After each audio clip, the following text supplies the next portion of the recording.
Good morning, YouTube. I wanted to do a quick video on something that I looked for. Good morning, YouTube. I wanted to do a quick video on how to change spark plugs on your LS3 that has a Magnuson 2300 on it. I've had this car for about 4 years now, and before I bought the car, it was actually one thing that I looked into. And obviously, I've had LS engine vehicles before, mainly several 4th gen Camaros, my 2006 GTO with a 6.0 LS2. That was super easy to change plugs in. I think I got that done in about 20 minutes, if that. And I know that LS3 naturally aspirated on these. It's not too bad. It's not as bad as the 4th gens, but it's not as easy as the GTO was. But with the Magnuson on it, I'll show you guys what's a little bit different and hopefully help somebody down the road that is trying to do it and they want to do it in their garage instead of taking it to a shop to do. I know a lot more people actually do their own wrenching nowadays, which is really good. There is, to me, a difference between doing the right job and doing a really fast job of just, oh, I just want to get it done, and you have a chance of breaking stuff. And when you go that route, then you get to spend more money on stuff that you actually didn't need to spend. And if you're wondering why I'm wearing gloves, it's because I'm going to take off only a couple pieces on mine just to show you guys how to quickly access stuff. I'm not going to be changing out these plugs and wires because obviously these plugs and wires I changed out here about a month and a half or 2 months ago. So, but honestly, I'm a diesel mechanic and I hate getting my hands dirty. Plus, I want to minimize fingerprints and stuff, and et cetera, et cetera. And if you guys are wondering about the shirt, it's Car Dads. If you want to give them a shout out, go to Car Dads on, I believe they have a Facebook page. And they have a lot of cool merchandise on there. And I believe the owner, I think he still owns a couple 4th gen cars that are pretty rare, a Dick Harrell 4th gen Camaro and a Tom Henry 4th gen Camaro. I think he still owns those. Hopefully, if he sees this, I'd love to see your cars one day, but I've got to make that trip down to, I believe, the Nevada area. So let's go ahead and do this. All right, here we have our LS3 with our Magnuson 2300. The spark plugs on this side, I can touch the tops really easily. Obviously, the bottom's a little bit difficult. I'm not a fan of banging my ratchet against anything. So what we're going to first do is we're going to take this air box completely off. So to take things off, start with your 10 millimeters. And we keep everything all in one area so we don't lose it.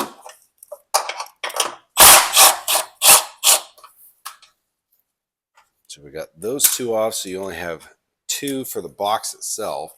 And then for this guy, you're going to need to take out your 8 millimeter. Now, the only reason I'm doing this with a gun to take stuff off, it makes it go by a lot faster. If you're doing it with a ratchet, you can still do it with a ratchet and you're totally okay. It's just, for this purpose, I like using the gun. Putting it back on, I do not use a gun because you have a chance of possibly going a little too tight, especially with the tool that I just used. So we're going to disconnect our mass airflow sensor. That's off. And this should actually have a clip down in the bottom that's holding this in place. So just kind of pry it, wiggle back and forth.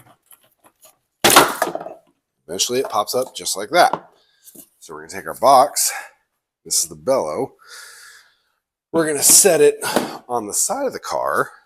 So now I'll grab the camera. Well, actually, I'll just grab this and bring it closer. So what you'll see, so right here in this area, you have your coolant temp sensor.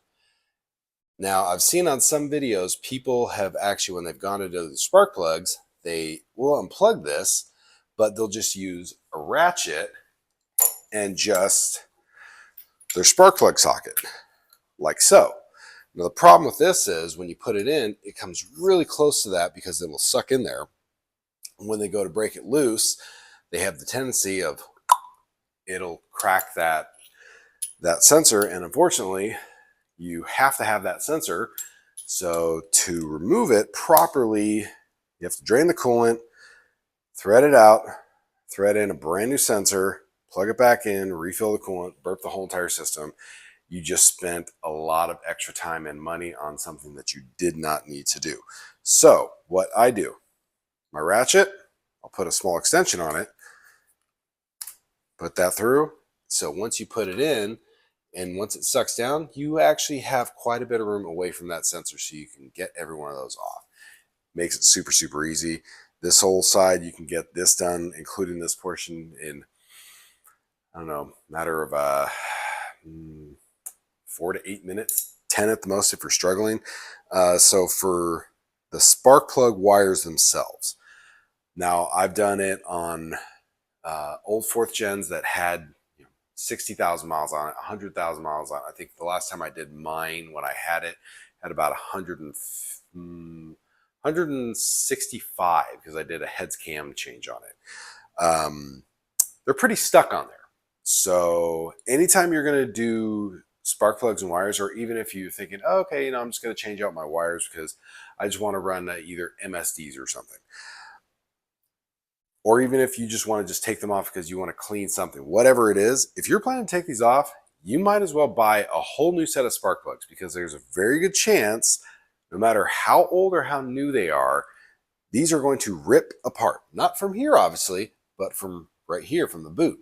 You're going to pull on this because a lot of people will just straight pull thinking that, oh, it's going to come off the spark plug. Unfortunately, it doesn't work that way. When you pull like that and you haven't started twisting it and just kind of moving it up and down, it's going to rip it out. And then it's stuck on there, and then you're going to need a set of, usually like what I used, long needle nose pliers. That'll do it really well. I have another tool. I have it at work in my my toolbox. I use that too. They're like needle nose pliers, but they actually have a curve at the end, so they're grippers. Those worked actually really, really well. This car only has 21,000 miles on it. It's technically, so it's a 2011, but it was actually manufactured by General Motors in 2010. So it's technically a 15-year-old car as of this date. So 21,000 miles only. A couple of mine still ripped. I think 3 of them actually ripped. And the 3 that ripped, thankfully, were on this side, because that side is a lot harder to get to. So what you'll want to do, you'll want to undo these. So that comes off pretty good. I'm not taking this off because if I break it, I'm not going to be very happy about things. But it still has the heat shields because obviously I run the stock manifold since I am here in California. So you grab it, you twist it, make sure it starts to turn before you start pulling. And then after you twist it, as you're pulling back towards you, push it up and down. Most of you guys who've done this many, many times before, you probably are like, no, yeah, okay, duh, no, yeah, we know this. But for the people that somebody may watch this who's never owned one of these cars, or hey, we just got an LS transplant into this car and we have a Maggie on it, but we're going to go ahead and upgrade our plugs and wires.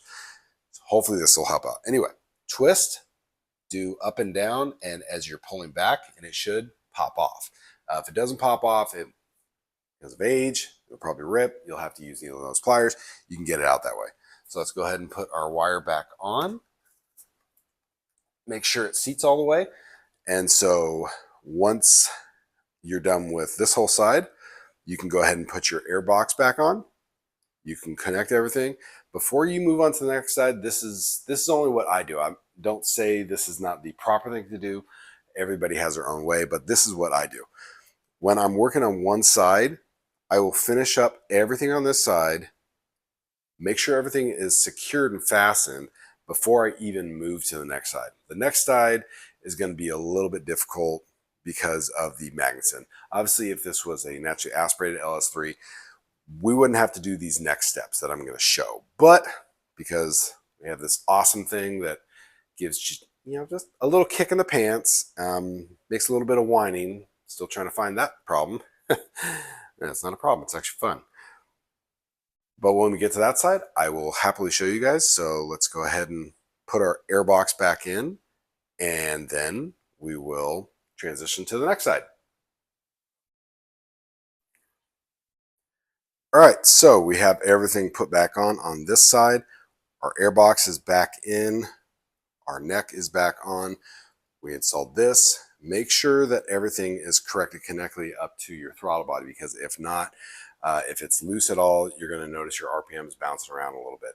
That is a vacuum leak. Your car will lose a little bit of power, actually. I found this out personally 20 years ago when my 2000 Camaro, I had a PCV line underneath my LS3 manifold that actually had a small crack in it, and I didn't know it. Well, a buddy of mine, we were playing in Mexico, and his '07 Mustang GT would always just beat the crap out of me by like 2.5 car lengths. And honestly, I thought, okay, well, my car just has more power than his. What is going on with this? Well, I finally started looking around, and lo and behold, it was a elbow that's over on the passenger side that leads up to the intake manifold. It had a good enough size crack in it that it was getting a little bit of air. It wasn't causing my RPMs to bounce a lot, but it wasn't enough to where I noticed it. Once I replaced that, him and I raced again, neck and neck. Anyways, so make sure this is connected. Again, 8mm socket will do that, 10mm to hold these. Make sure to plug in your mass airflow sensor. If you don't plug this in, you will get a check engine light. By the way, don't do any of this stuff with the car key on, engine off. I know if you look on Google, it'll say the first step is to disconnect the battery. You don't have to. It won't do anything. If you unplug stuff while the car is off and you plug it back in, it's not actually going to hurt anything. Now, if you have the key on right now and you unplug the MAF, even if you plug it back in, that's still going to throw a check engine light.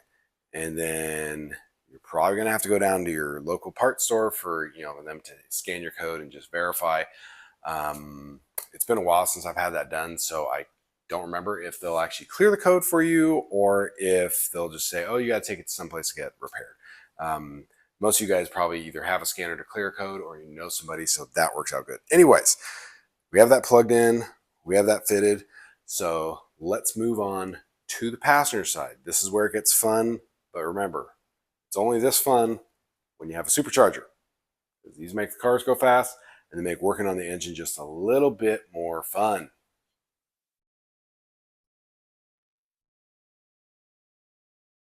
Okay, the reason we're starting off with this view, because if you watched one of my previous videos, to do the passenger side, to do it correctly so you can actually get to everything without hurting yourself or breaking things, unfortunately, you have to drain the coolant unless you move the coolant recovery tank for the supercharger over to the driver's side, which I honestly wish they would have put it over there anyway, but that's how they did it, and that's how Magnuson decided to have this from the get-go, and I believe it's still offered like this anyway.